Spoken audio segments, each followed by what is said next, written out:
Royal Family. I'm back. Love and Hip Hop, Season 10, Episode 5. Thank you for clicking on the video. If you are new here, welcome to the Royal Family. If you are a returning Royal Family member, you know how we get down over here. So X's and O's. X's and O's. Ooh, so cute. I'm going to be honest.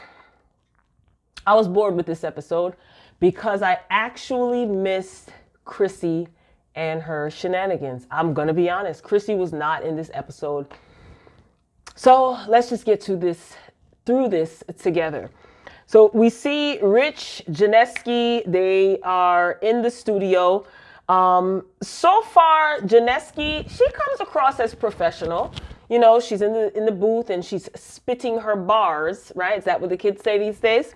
So she does come across as professional. She did apologize to Rich for the incident that happened at her, what was it? Her listening party, the party that Rich put together. Now, even though this wasn't her fault, like the situation that took place, you know, a bozo showed up and acted like a clown. So I mean, I thought that was mature of her.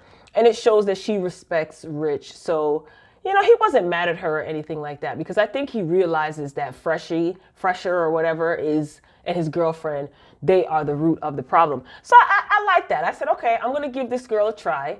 I'm not listening to any of her music, but I am going to give her a try. So far she comes across, she's very serious about her business, and she's actually doing the work. She's in the studio, she's performing. So far so good. So Phresher, he arrives in the studio. Remember, Rich and Jennaske, they are in there talking. And him and Jennaske are talking.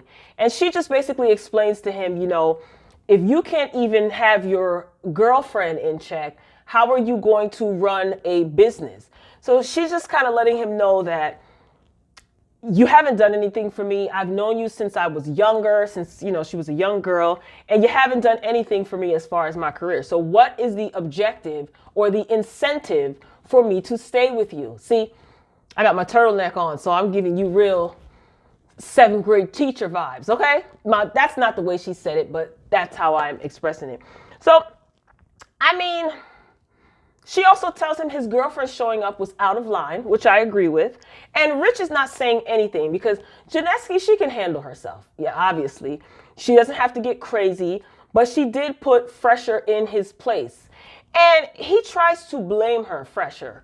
He tries to blame her for his girlfriend acting crazy because he says that when she shows up, you were behind me making faces and doing actions. Because I think Jennaske, she did like a karate move and, you know, listen, she was having fun because, like I said, when Bozo showed up, the circus was in town, so she was having fun. So for him to try to blame Jennaske for that is just like, dude, where did they find this guy from? Honestly, where did they find him?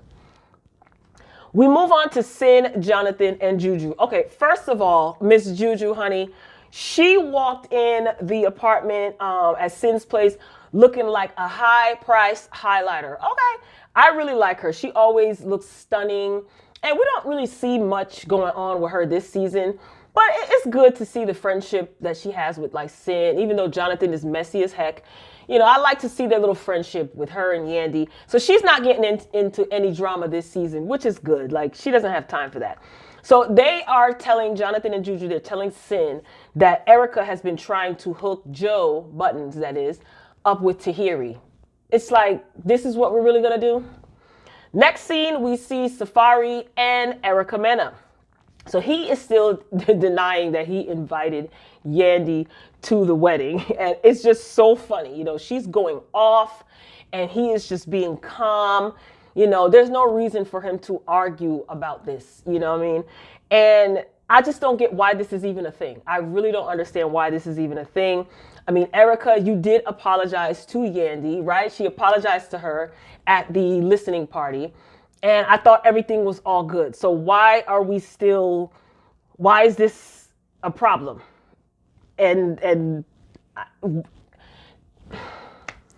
So they're pretty much going to be making this between them. They're just going to make it seem like they're not going to get married, even though we know that they did get married. I actually reported on this story of their wedding on my weekly show called What the Friday, the WTF show. So make sure you check that out. Every Friday, we discuss hot topics. This was one of the hot topics, Erica Mena's wedding and Safaree's wedding. So it was filmed by Mona and them. That's what I call her and her gang. So we will be seeing that play out on the show. So again, they're going to try to make it seem like their wedding is in jeopardy when we know the opposite is true. Now, I did not like that Erica basically told Safaree that he moves like a female. I don't like that. I don't like when women do that to their mates or their significant others. You know what I'm saying? If it's not right according to, you know, some of the older people in my family. Okay. I'm not going to say that I haven't done it. All right. But not to your man, sis. I didn't like that. Red flag. Now, the part that I did like in this scene that really had my attention was the hardwood floors in their bedroom. They looked well treated. I do love hardwood floors. I have hardwood floors throughout my home, except for in the bathrooms and in the bedroom. So that did catch my eye. I'm sorry. I love a good polished hardwood floor. You know, I'm just saying that's something that held my attention when they were arguing about nothing. Moving along to a more mature, realistic couple. Papoose and his beautiful queen, Remy. Remy, you look good, girl. Okay. Big sis Remy. So she is letting him know they're meeting up, and she's letting him know that she's headed to Miami because she has to go on lockdown because she has to get this project done. Now, do we want to... Remy, I got love for my girl Remy. I like Remy. Remy's mad cool. But do we want an album from Remy, Royal Family? Do we want an album from Remy? Did you guys hear her last album that she had with Fat Joe, right? Is that the last album that she had? I think that was, yeah. Do we want another album from Remy? Put yes in the comments or no in the comments, Royal Family. Let me know. So she owes the label another album. So she has to get this done. So it seems like, you know, she got to get this done quickly because time is not really on her side. So Papoose says to her, oh, you know, baby, I can't go with you to Miami because she just automatically, you know, assumed that he would be coming with her because they travel together and he's her support system and vice versa. So he's telling her, look, I can't go to Miami right now because I have meetings and there's a lot of record labels, distribution companies that are wanting to meet up with me. So I got to take these meetings. You know, I'm picking back up my career. I'm putting out more music.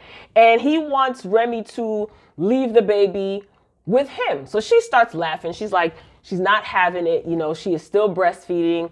So she's just like hesitant about that. You know, I love them. I totally love them. So we move on to Shenanigans Central. Phresher and his girlfriend. So she has his stuff packed up and she's kicking him out. You know, he said that he's been staying at his granny's house. You know, girl. Phresher's girlfriend actually admitted in her confessional that, you know, this is so sad. She admitted that Phresher promised to claim her after his album is finished. So you have been knowing this guy, dating this guy since the 6th grade. And I'm assuming you guys are not in the 8th grade, you know, because you guys are adults. So he promised to claim, like, you know what? The interesting part of this particular scene is the chevron pattern. Did you guys notice that on the drapes in the background, like when they were in the living room? And his girlfriend, that robe was really cute. It looked nice on her. Her hair color looked nice. So that chevron print on the drapes really caught my attention. I love home decor, okay? So I noticed things like that. So I thought that that was nice. And her hair color did look nice on her. And that robe, that silk, you know, robe that she had on really accentuated the hair color. So moving along, we have Safaree and Tahiry. they are at dance class. So Safaree thinks it's a great idea to take some salsa lessons. Plus, he probably want to get away from Erica and talk to Tahiry since they're all buddy-buddy again. So he is really entertaining.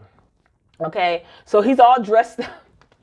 He's all dressed up in like black, and he has his shirt open with his church shoes on, and they're acting like they're doing salsa lessons. So they twist their hips 2 good times, and Safaree's good leg almost gave out. So Tahiry goes on to tell Safaree that he was wrong in reference to the issue with him and Erica, because this situation, because of Safaree, this situation is going to make it look like Erica has a problem with Yandy. That's what she said, y'all. So I'm saying to myself, it's obvious that Erica does have a problem with Yandy, because if she didn't have a problem with Yandy, why didn't she want Safaree to invite her to the wedding in the first place? No? Doesn't that make sense, royal family? Moving along, we are in another studio, and oh boy, Cyn Santana. Cyn, you put those headphones down right now and you step away from that microphone. These things are not toys. Put that microphone down. So we see Cyn Santana in the next scene in a booth with headphones on, and I don't know what she was doing, but that definitely was not singing. So that threw me off, okay? And took me a while to get myself back together again. But yes, stop playing with, studio equipment, Cyn. That stuff is expensive. One microphone is a good $1,200, $1,300. Seriously, a good one. Well, a decent one, okay? So put those things down, girl, and get out that booth acting like you singing, acting like you working on music. So anyway, Joe, he shows up, and she is confronting him about Tahiry. Joe does what he always does. He talks in a low tone. He uses like jargon that he probably learned in therapy. You're absolutely right. And however it is that I can make this a lot easier, I will do, that foolishness. So he tells her that there's nothing going on with him and Tahiry. Here's what I don't understand. Now Cyn referred to him as her ex-fiance in this scene. So if the two of you are broken up, I don't understand what's the real issue here. Can you guys help me out? Then I realized that nothing in this show is supposed to make sense. And then I said, oh, okay, duh. Moving along. So we see Remy in the studio. Yikes. She is trying to work, and she has her baby with her, and it seems like she has a nanny. Papoose ended up staying in New York because he has to work. And I just love the fact that she is not upset with him. And she says that she wants Papoose there to help with the baby, but she misses him. That's like her best friend. Then she goes into talking about their relationship and how he held her down. Like, we don't already know that, but great. It's a great reminder. And she just misses his company. And I hate to say it, but maybe she probably misses his pen game too, because that scene with her in the studio, thank God Fat Joe called her, okay? Fat Joe, he calls her, they're FaceTiming, so he's talking. I don't want to see any more Fat Joe on the show. I don't want to see him on FaceTime. I don't want him to show up. Like, just go away already. So, again, Pap is focusing on his career, and she's not holding that against him. She's really grateful for him putting his career on hold to pretty much hold it down for her while she was away, and now that she's off probation, because he was very serious when she was on probation or probation, whichever one. He didn't want her around anything or anyone that will cause drama. So he made sure that she gets through probation, parole successfully. So he says that now that she's off of the bracelet, he can pick back up his career. And she's totally okay with that. And it's just, I love them. And it doesn't seem fake between the two of them, right? Like, I'm here for it. So we move on to Rich, Jennaske. They are at Hot 97, and they're on a segment, it looks like, with DJ K Slay, the Drama King. Now, if you guys are from up north, the tri-state area, then you already know about Drama King K Slay. Maybe you're from the South and you do. But anyway, so Jennaske, she freestyles for him. Okay, she freestyled. At least she was ready. She didn't have to say, oh, well, no, I'm nervous. She seems like she's really serious. And she's taking this serious and she's ready. Like, I really like her ambition. She's very ambitious. So I will say that. Now, this particular segment, I do wonder if it was actually aired on Hot 97, whether it's on hot97.com or actually on the show. Because I know DJ K Slay used to come on late at night back in the day. I don't know. It just seemed like a stunt for the show, like for Love and Hip Hop, right? It didn't seem like it was an authentic segment. So anyway, it does seem like Rich is really making things happen. You know what I mean? Then again, I was going to say, why couldn't he do any of this for any of the other people that he worked with? But this is the most talented individual that Rich has worked with thus far. I'm just going to go on record as saying that. They are still in the studio. They're talking. So he pulls Jennaske aside and he is reminding her of all the things that he's made happen for her. You know, he says, it's like, you know, it's easy. I just pick up the phone and I make things happen. Right. And when he's saying that, I said, uh-oh, here comes the spin. Here comes the game. So he asked for exclusivity as it pertains to working with him exclusively, like she can't work with anyone else. And she tells him, look, I'm rocking with you exclusively. Boom, one and done.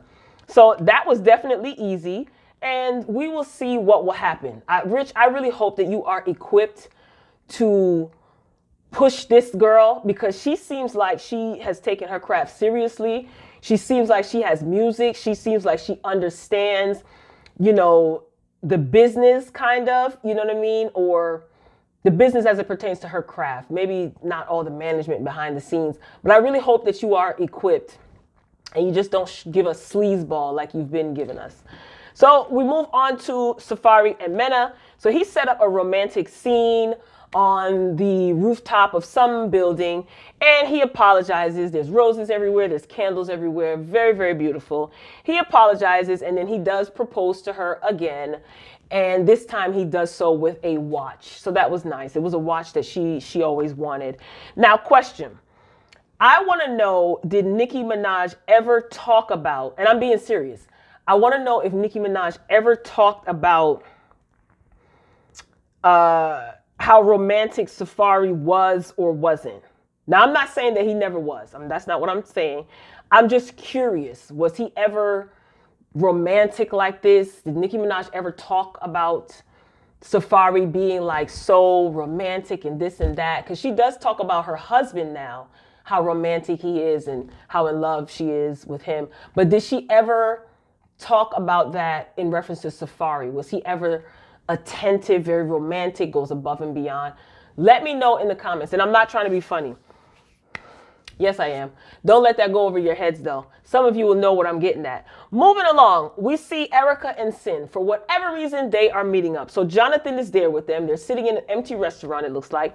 And Jonathan is there, and he's crying. And he was just like, I want you two to make up. You two love each other. You know, then Cyn, she starts crying because of this whole Erica being a matchmaker with Tahiry and Joe. And it's just like, you know, woman to woman, you know, that's this, my son's father. And Cyn, you look dumb.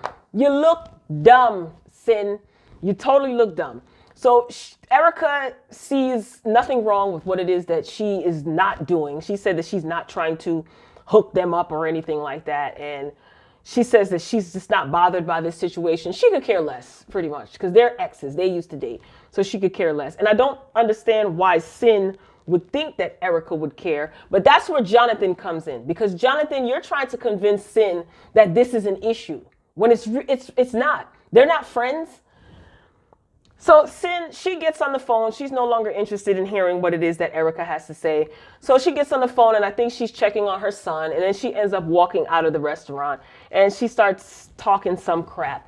But Jonathan, leave them alone. Because you're making something, you making like a big deal out of something that is not even an issue. I totally don't get it. Like, if they're broken up and Joe decides to communicate with Tahiry, which he admitted to communicating with her even before the show started back, I think. Didn't he say that he called Tahiry and told her that he was getting married? Didn't he say that?